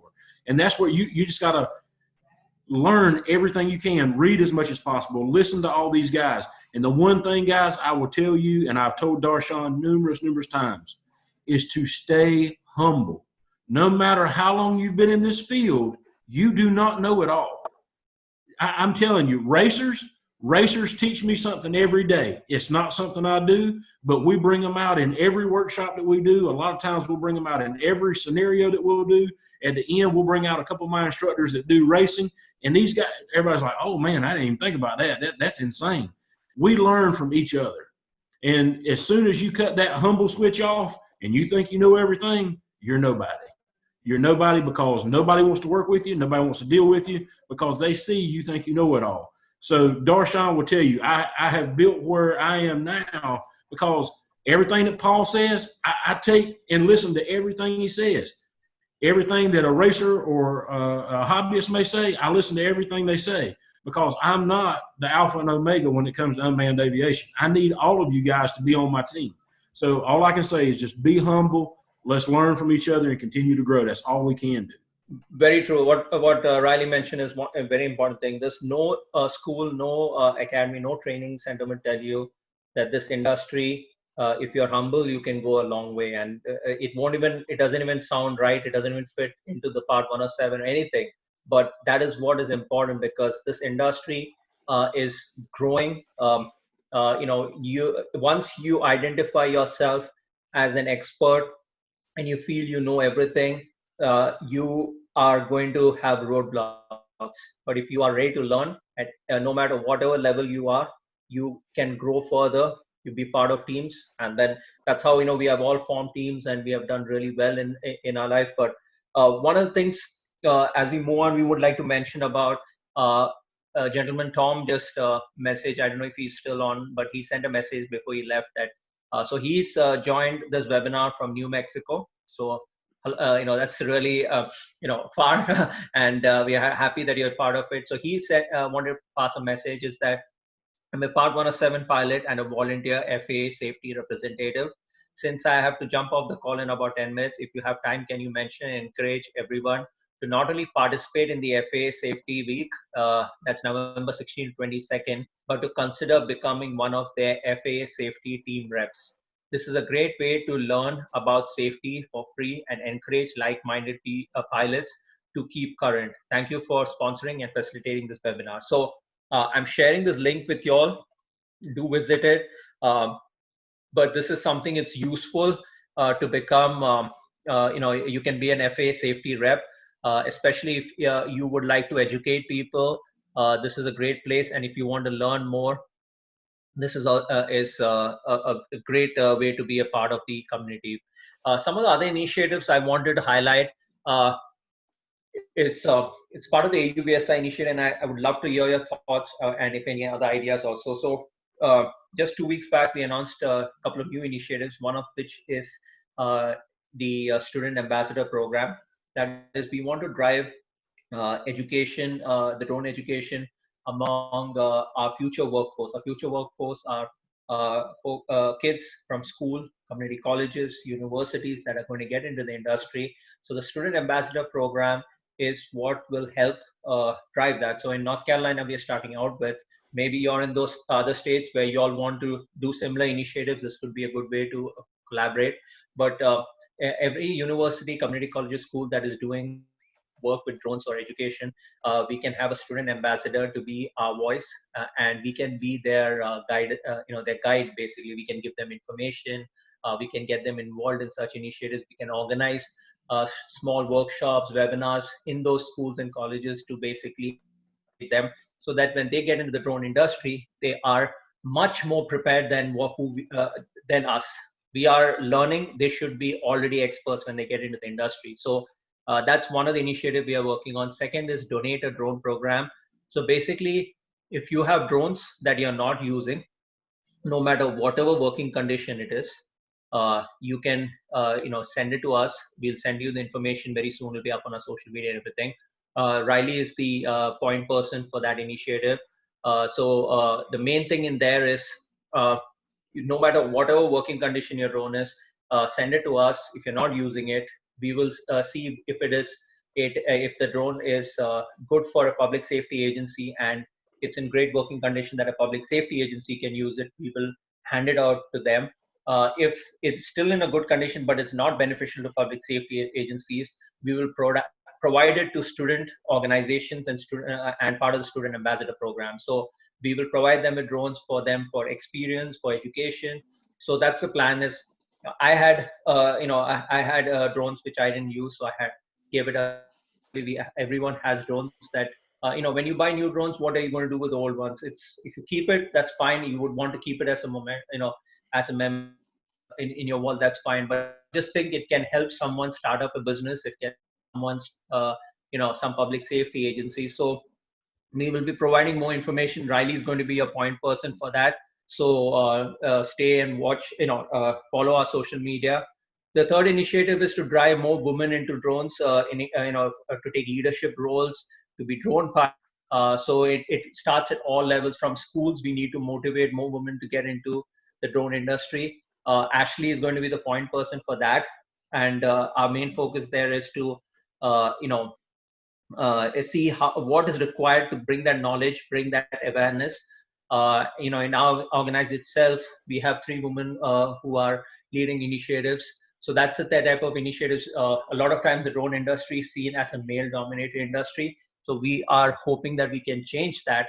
And it's not just women, but also minority and stuff. We want to bring everyone on board and give equal opportunities. So if this is also a great opportunity, if you want to be a part of our chapter, drive initiatives, we would love to have you on board. Bring your own ideas and lead those ideas. That's how I say it. Or bring your own ideas and lead it. We don't want to lead those ideas. If it's your idea, you want to lead it, we'll help you build your team to lead it. And that's how we are going to drive many of the initiatives. Another thing, if you all haven't seen, or if you haven't been on our chapter website, that is auvsinc.org, visit the site. And we have started out a map for flying recreationally in North Carolina. So what this map is that we're going to start getting, we want you to fill in information on where you can fly in North Carolina. You may be up in the mountains, on the coast, central, wherever you are. If you know there's a place that you can fly a drone without any issues, without any limitations or some, and if there are certain timings and all those things, you can give us that information. It will be on the map. And Paul is the point person for that. What the main thing is, we want that eventually we may be able to create that as an app. And so that when you are flying in North Carolina, or you bring your friends over to North Carolina, or they come down here, all they have to do is spot where they are and see what's the nearest location where they can fly safely without any obstacles, anything like that. So we want to encourage more recreational flying, and we would like you to fill us on the locations and information around it. So visit our site, start filling more information on it. And Paul, can you fill us on the recreational, the fly day thing that you're organizing? So the fly-ins, there's 2 tomorrow. One is going to be here in Fayetteville, North Carolina at Festival Park from 9 to 11 a.m. And if you go on Facebook, 910 Drones, you can see all the event information there. And then also there's going to be an event starting at 10 a.m. at Biggs Field at Dorothea Dix Park in Raleigh. So there's going to be 2 events tomorrow, co-located, happening kind of at the same time. But Marty Miller and Flight Mike, Marty Miller with RTP Drones, and then Flight Mike, guy just goes by Flight Mike. I think that's the name of his company. But if you want to learn from recreational, the best thing you can do is get out there and fly with some commercial pilots that are open to share their information. Here in Fayetteville, we've got Christine, who's been on the call, and Samuel, and we've got some local businesses here, so you can come out and fly. If you don't have a drone, it's okay. You can still come out anyway and just ask questions. So and if really you're hosting any fly-ins, let us know so that we can inform people about it. Anybody that is any companies within North Carolina, it's about community. So if you see an opportunity where you and your community can help us grow and help us educate recreational and commercial users, we get the public safety folks come out, the Fayetteville Police Department, Spring Lake Fire Department. So, we try to incorporate everybody. Nothing's for sale. No one's pitching anything. There's no sponsor. There's really no sponsors involved. It's just good time flying in questions, and it's all about community. And you may get to fly certain drones which you are not flown before. Some people may let you fly those drones, and you may get some stick time on that. Jay, did you have something to mention? Jay? So thank you. So everybody knows at this point I'm from New York, and you guys are centered around North Carolina. Riley, Paul, you guys, Darshan, I love you. I really, really do. I listen to you guys. You guys are great knowledge. You're serious about what you do.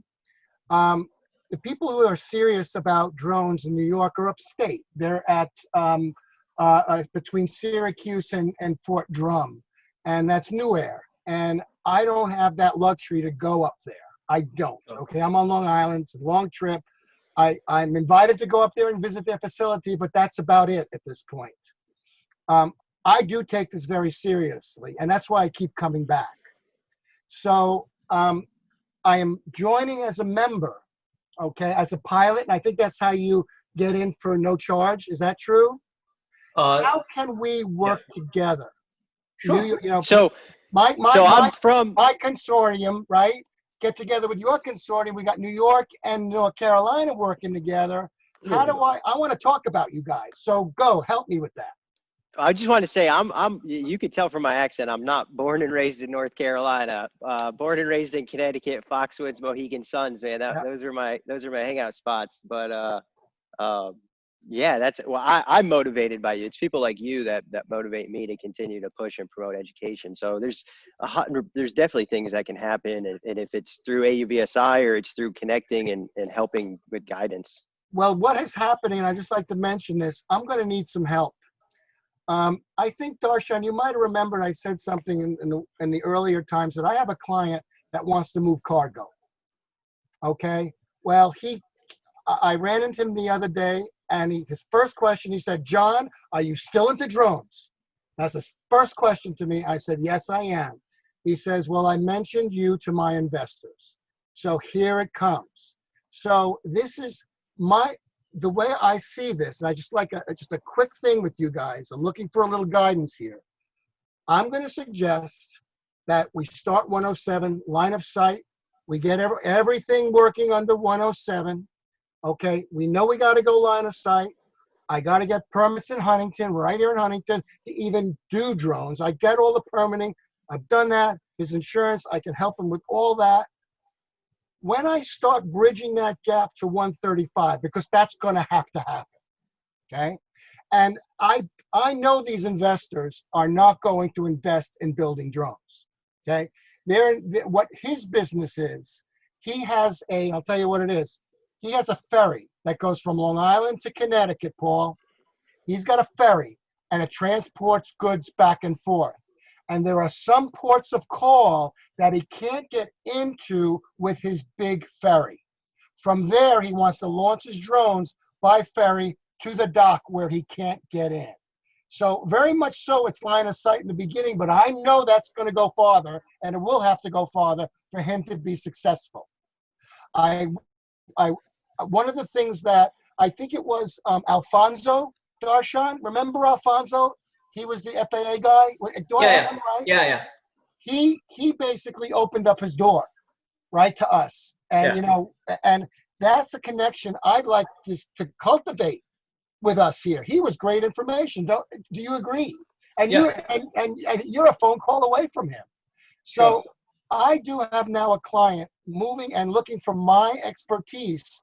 I want to share with you guys, and all you'll hear, and more about making this client successful. And that's where I'm at right now with him.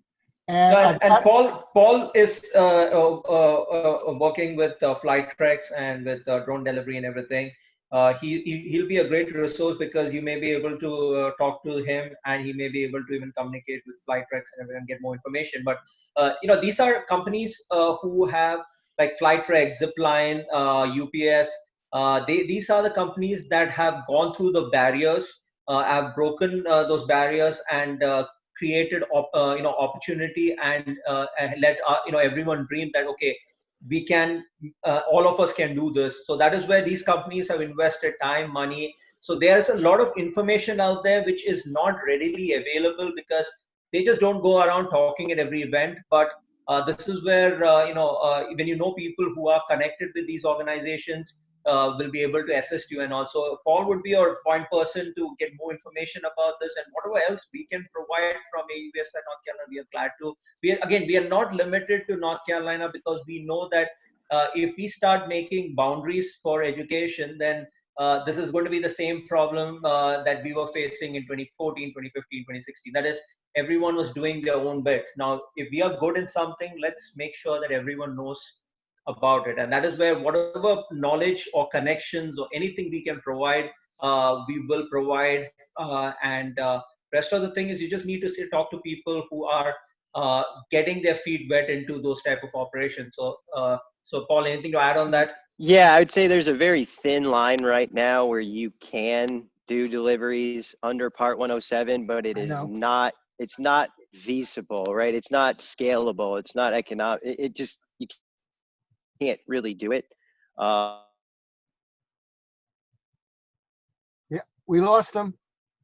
Yeah, I think he's gone for drone delivery. Because I'm under the impression through the 107 testing that we are, but there's certain There are certain limitations. There's and especially- limitations, right? Yeah, limited, And and especially when you're looking to generate revenue and what materials you're trying to transport and stuff. There are limitations there too. Yes.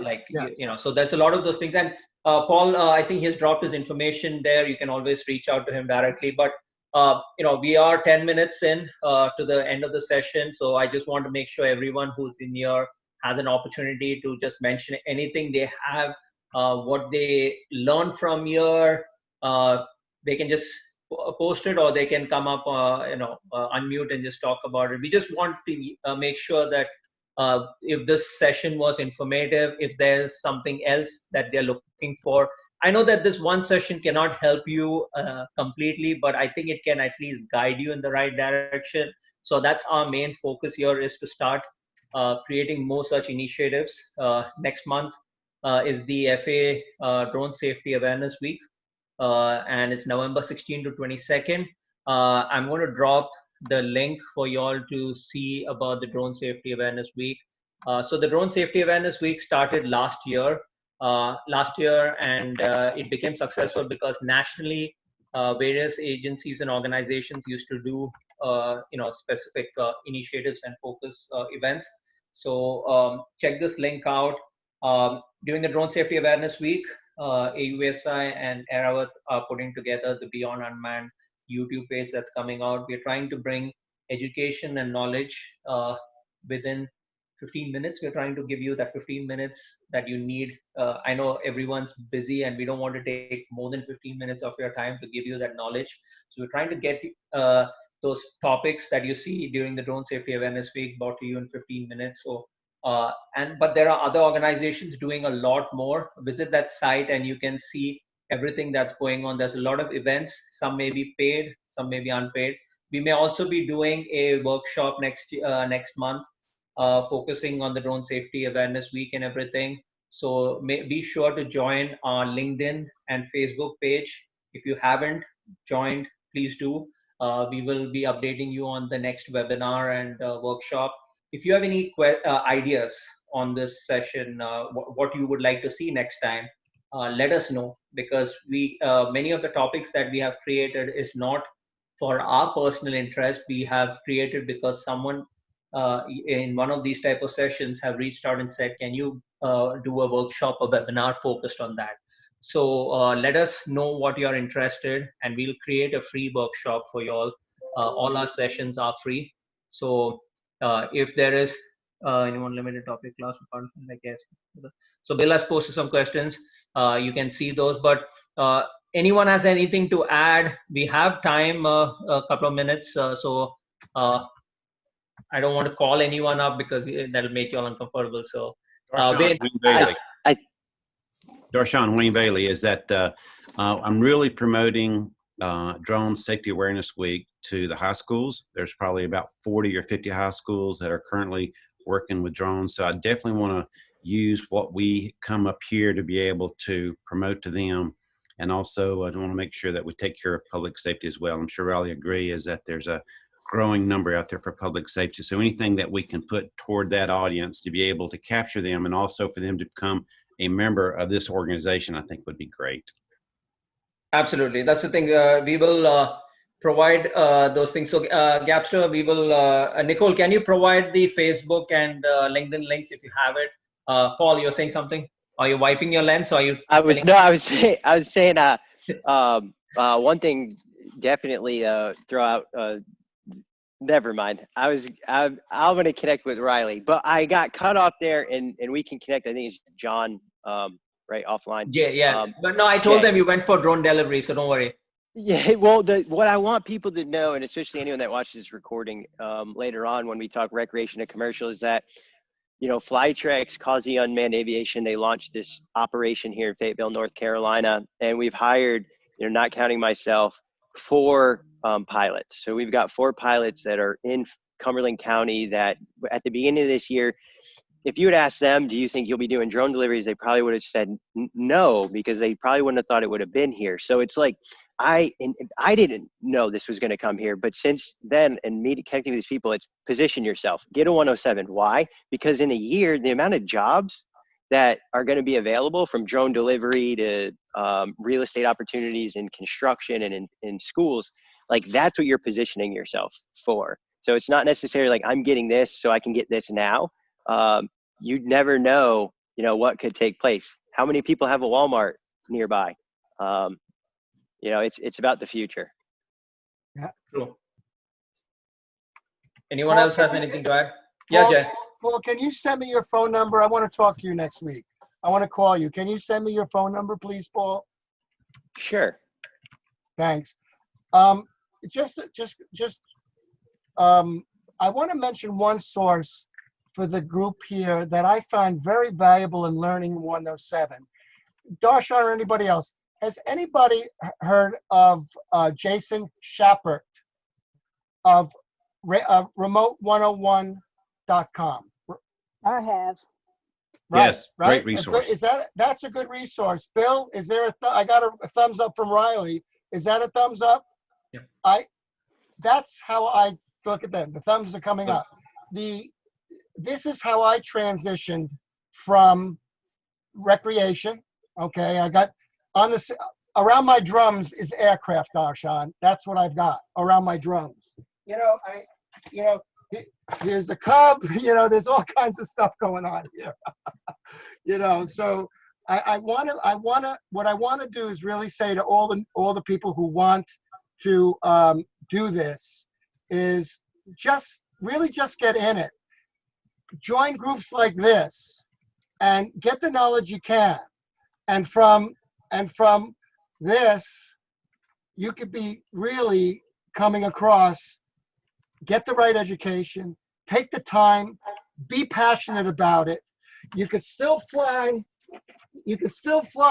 your P-51s, okay? You could still have fun flying your P-51s, but take it as seriously as you possibly can and reach out to members like this to get help.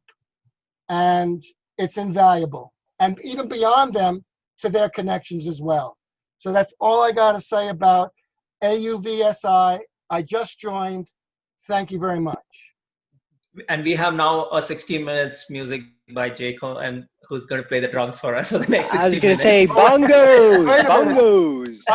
Darshan, I have a mixing board here. I hit mute on you. What did you say?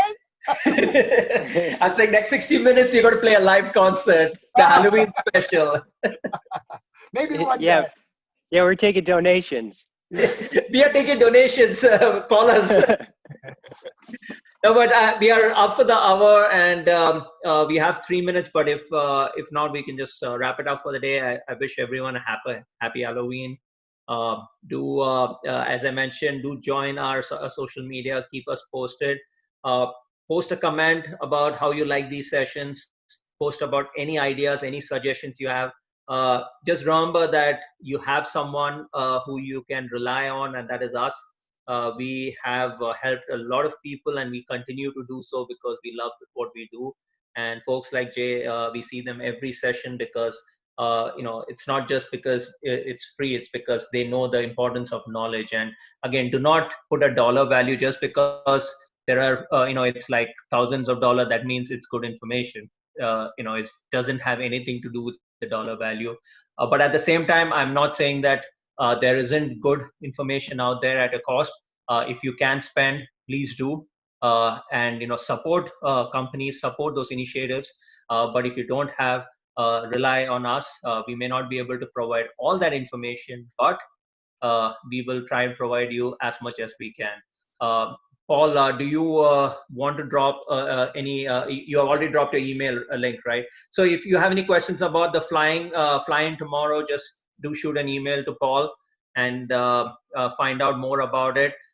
Christine and Paul are doing a lot of drone delivery operations in Fayetteville. You can go and watch them do it, reach out and find out more about that. But I would just say have a good weekend, and I hope to see you all soon, either for a webinar or last Friday of every month. Remember, Let's Talk Drones is last Friday of every month. So if you don't see information about it, just visit our social media and we'll provide you the links, but it's last Friday of every month. Take care and good night. Night, everyone. Appreciate everybody. Peace, everybody. Be Good careful night. attaching your skeletons to your drones and flying them in the neighborhood. All right, everyone, take care.